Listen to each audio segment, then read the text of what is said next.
I'm going to be taking over MBAchic's Instagram to show you a day in the life of a UNSW student. I'm part of the 2020 cohort and I used to be a management consultant at Accenture. I'm currently on a leave of absence. So excited to show you my day today.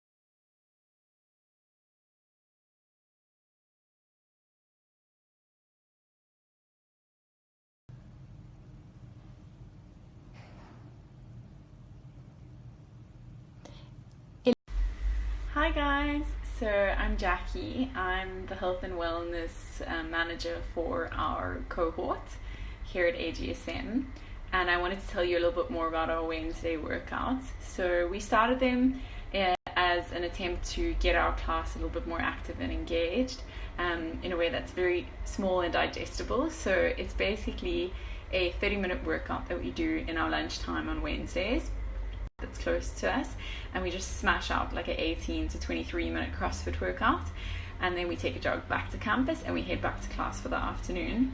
And it's really just a way of getting those endorphins flowing, as well as sharpening our mental acuity and just bonding with our classmates in a way that is active and social.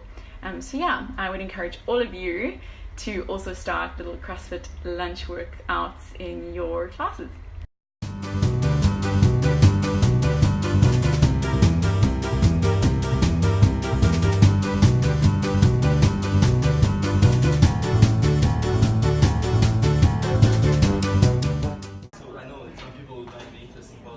Marketing. I mean, it just gives you the broad variety of things.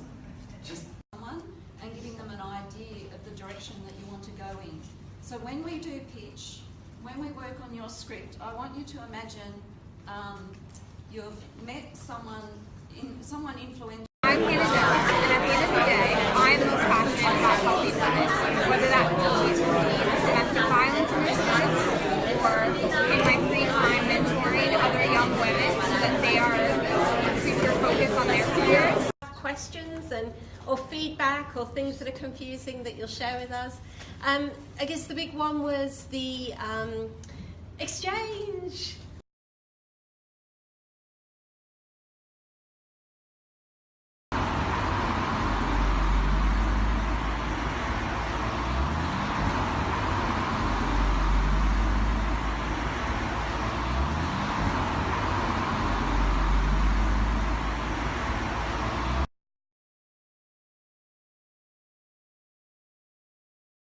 Guys, I've had a bit of a pause in my day, so I want to take the time to answer some of your questions.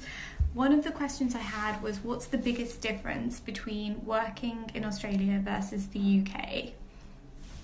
So for me, the biggest difference between Australia and the UK has been work-life balance. So I found that the Australian market really values work-life balance, and I've been able to find time to actually establish a really good routine and evening time for myself, which I wasn't able to do it in the UK.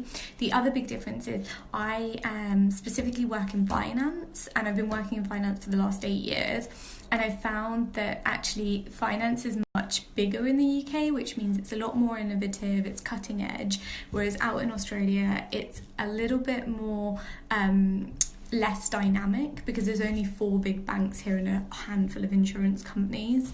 The next question is, what other schools did I consider before choosing UNSW, and why did I choose UNSW? So I actually chose UNSW for a few reasons, one of which was that they offered me a very good scholarship deal. The second is that I knew that Michelle, our director, was really aiming for a 50-50 cohort, and that was extremely important to me, as diversity and inclusion is one of the main things that I stand for.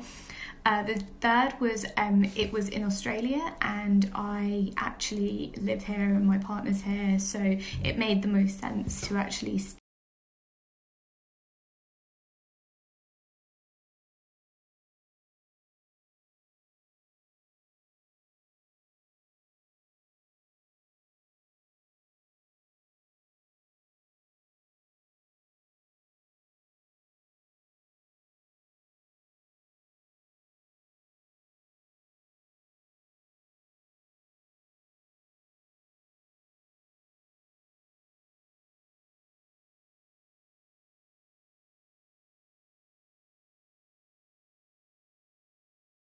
So one of the questions that we've also had is, if I could do it all again, what would I change?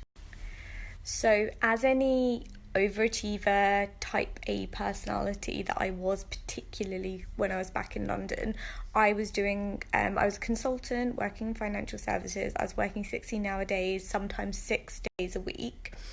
And whilst applying to my MBA schools, I wanted to go to the best school that appeared the highest on the Financial Times, The Economist, the one with the best reputation.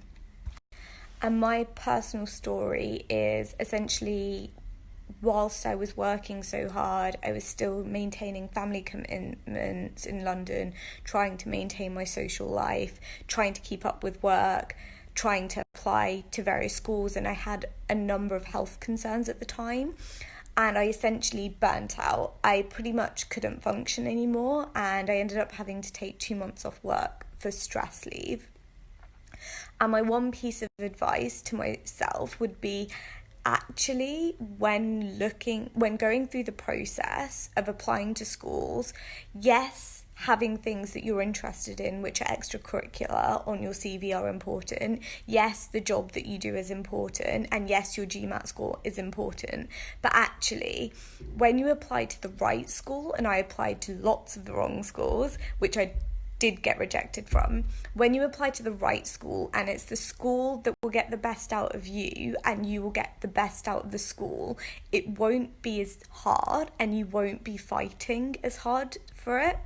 And I know that sounds counterintuitive somewhat, but I essentially dropped the ball on the whole MBA process. And then when I came to Australia, one of my boyfriends was doing a MBA at UNSW and kind of introduced me to the whole process.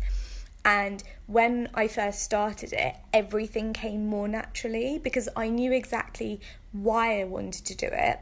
And I knew what I wanted to change from what had happened previously. And when I went for the interview, everything was so much easier. Michelle, our director, really valued my skill set, and I ended up getting a scholarship which was very unexpected at the time. And now that I'm on the programme, I realise how much of a better fit this programme is than I think any of the programmes I could have gone on. So no one said an MBA was an easy life. It's now 9 o'clock at night. I've just got home. I'm looking forward to curling up with a nice book this evening. If you have any more questions for me, please ask away and I'll look forward to answering them. I hope you enjoyed a day at UNSW.